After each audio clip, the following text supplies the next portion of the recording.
Hello and welcome back to the Runaway American UK edition. I know I'm watching something that most of you detest, which is a Watch Mojo video. But if you guys have a better suggestion for this, please let me know in the comments. This is the top 10 British punk bands. There's a lot of punk going on right now in my 80s. My 80s music that I'm listening to. So I thought I would listen to what Watch Mojo considers the best top 10 punk bands, see if I'm starting to agree, see if I've heard of them, and which ones I should be checking out. You guys can let me know in the comments if you feel that this list is absolute crap, as most of you guys normally do. But I'd love to hear your opinions on who are the top 10 British punk bands from you, the experts. Let's listen, guys. I'm not really sure what Mojo, why they're the experts. Slip on your Doc Martens and say oi. Welcome to Watch Mojo UK, and today we'll be counting down our picks for the top 10 British punk bands. Before we begin, if you enjoy this video, please subscribe for more great content. I know you guys won't because you don't like Watch Mojo. For this list, we're focusing on those groups integral to the punk rock movement, be it thanks to their unique revolutionary style, or simply for just raising hell whenever given the chance. You say the Clash, the Sex Pistols, the Ramones, yeah. Number 10, the Addicts. Oh, okay, one I've not heard. Originally hailing as Afterbirth and the Pins, this Ipswich-based bowler hat-wearing group of rockers found success as the Addicts in the 80s, with a relatively tame style, lyrically anyway, with songs like Chinese Takeaway and Songs of Praise. An iconic dress sense inspired by the brutal Droogs does from sound A like Clockwork the Orange, dress sense and is lead quite singer interesting. Keith Monkey Warren, usually caked in clown makeup. The Addicts undoubtedly made a splash and produced some classic fist-in-the-air punk anthems with the likes of Viva La Revolution and Bad Boy. You've got to respect their theatrical commitment. The clown is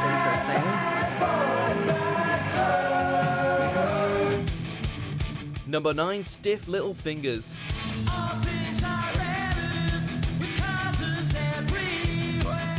This band was the result and answer to the bitter Northern Ireland conflict of the 70s. Bursting from Belfast to the tune of Jake Burns' unmistakable angst-filled vocals, Stiff Little Fingers has one of the most rock-solid back catalogues in punk.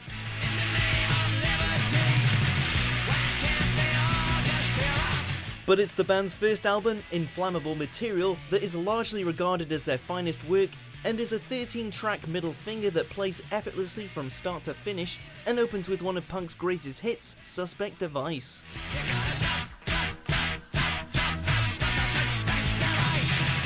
Along with other foot-tapping tunes like Straw Dogs and the controversial Beirut Moon, they've endured a long career that stays strong to this day, thanks to Jake Burns sticking with the band through thick and thin.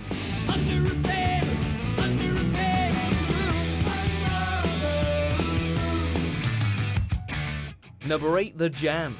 Another one I haven't heard.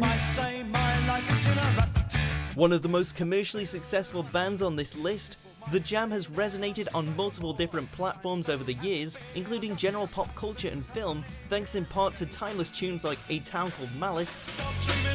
Oh, okay, I know this song though. And the huge solo success of frontman Paul Weller, aka The Modfather.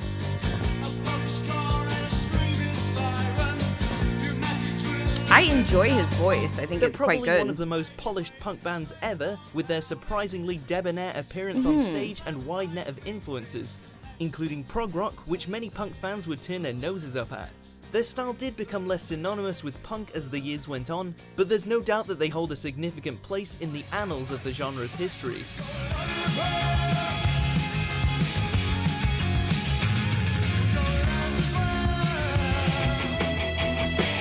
Number 7, X-Ray Spex.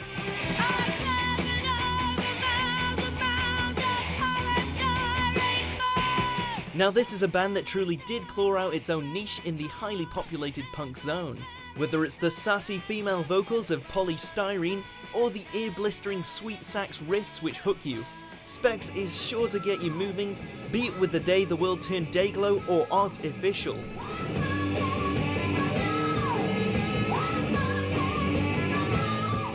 Their debut album, Germ-Free Adolescence, is widely regarded as one of the most explosive punk albums ever, and it didn't even feature the band's most popular single, Oh Bondage, Up Yours.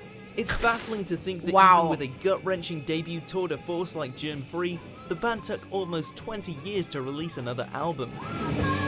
Whoa.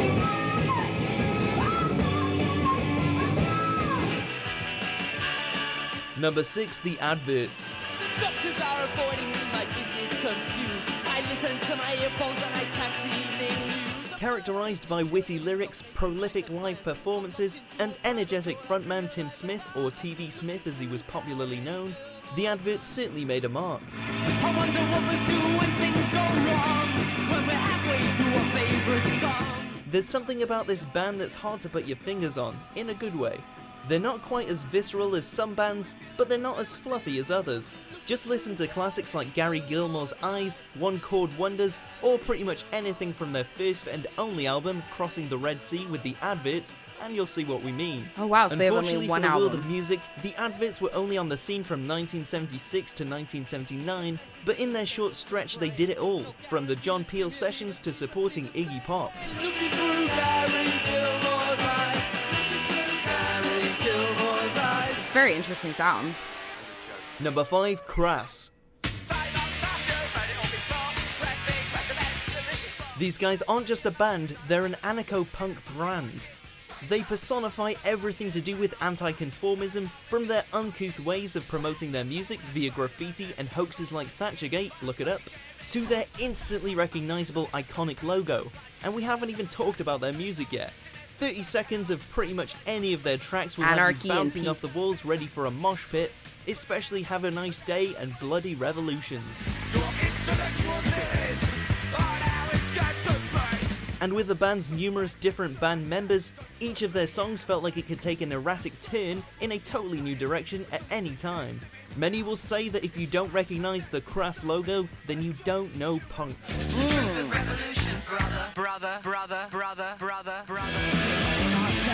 Number 4, Buzzcocks. So many bands, like I haven't heard of any It's of them true so the far. Buzzcocks were quite poppy, and they knew it and they owned it. Arguably the first pop-punk band ever, they managed to bridge the gap between overly commercialized finger-clicking pop and anarchy-laced punk with snappy chord riffing and hooks that came out of nowhere, and at the time that was completely unparalleled. Songs like Orgasm Addict and Ever Fallen in Love prove that the Buzzcocks knew how to smash out an instant classic. Ooh, love that.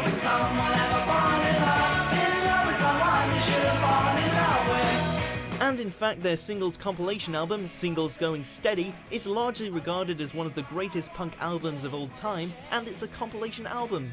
They're a perfect example of how you can borrow tools from other genres and masterfully create something totally unique. That's a good song. I like that song a lot. Number 3, The Damned. Damn. Okay. To many, The definitely Damned are look like the punk. godfathers of punk, claiming the accolade of first ever punk single released with New Rose, an album with Damned, Damned, Damned. But they were more than simply the first, with their unique gothic tone that would amp up to maximum punk rock overdrive at times, and then plummet to somber gloomy lows at others, all spearheaded by the bespoke vocals of David Vanian. Although their first album was as impactful as anything, it's usually their third album, Machine Gun Etiquette, that sticks in the heads of fans Machine for Gun pure Etiquette. versatility. That is such a good name Even for an though album. they technically helped start the punk rock era, they were already very much ahead of it from the beginning. I can't stop to mess around like a brand new rose in town. Number 2, Sex Pistols. This one I know.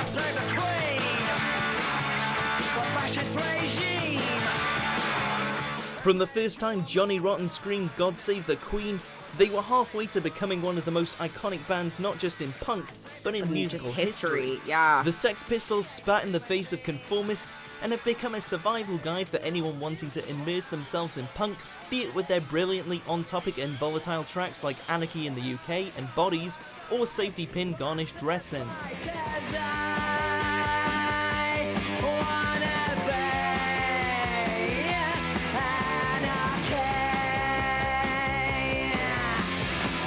From rebellious lip-raising bass player Sid Vicious to the distaste for the Sid aforementioned Vicious, The that's Damned, the Sex Pistols got were a great band names. you wouldn't mess with and have got more backroom stories than anyone. Ask the Sex Pistols who were the first punk band and see what happens. Go on, we dare ya.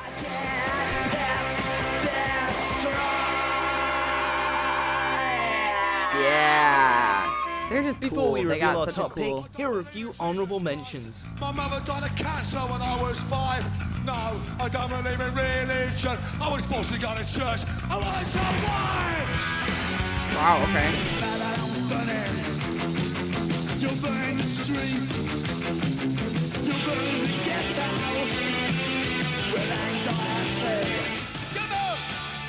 Give up! Hurry up, Harry, come on. We're going down the park. Number 1, The Clash. Yep, there we go. I know the Clash too. Yep. I To know say this The Clash one. had a shape-shifting musical journey is a bit of an understatement. Although earlier singles like White Riot and Janie Jones oozed the quintessential characteristics of punk rock, their later guitar riff-led tunes helped shape the direction of the growing genre, and it all hinged on their third album, London Calling. London calling through the faraway towns. Now war is declared and battle come down. This record opened up new doors that nobody even knew existed. Sure, similar to The Jam, their music contorted and burst out of the constraints of pure punk rock, but they still stayed very much cemented in their anarchic roots, and yet managed to incorporate elements of reggae, rockabilly, and funk as time went on. They were integral to structuring the DNA in the evolution of punk. It's as simple as that. I feel like I know a lot of the Clash songs then, Do you because agree with I knew our all picks? 3 that they Check played out these- there. Yeah, I mean, again, I don't know a lot of punk rock. Like, I'm not a person that knows punk rock. So I would be very interested to dive more into it if that's something you guys want to see me do, maybe on my Patreon, because a lot of stuff gets copyrighted on here. But I would definitely try and do that if you guys would be interested in seeing me react to like the Sex Pistols for the first time, the Clash, the some of the ones on here that I've never reacted to before. As you guys had said, there was pretty much everything else I did not know. Crass, for instance. I don't know any, also like just regular music. I don't know like Adam and the Ants, which is coming up on the 80s. There's a lot of 80s music that are 80s bands that I'm just totally unaware of.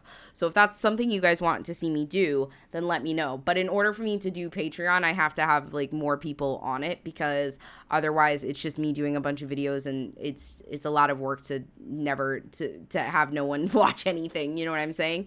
So just let me know. Or if you guys want me to do a members only as well on YouTube, that could also work. So let me know what you guys think. Should I be watching some of these videos? Should I not? Or should I just watch it in my own time and tell you guys my thoughts? I'm fine with either. Thank you guys so much for tuning in today. If you like this video, please give it a thumbs up. Subscribe to my channel for more videos like this. And let me know in the comments, are they wrong? Did they get the 10 right? Or are they missing a lot? Thank you guys so much. Bye-bye.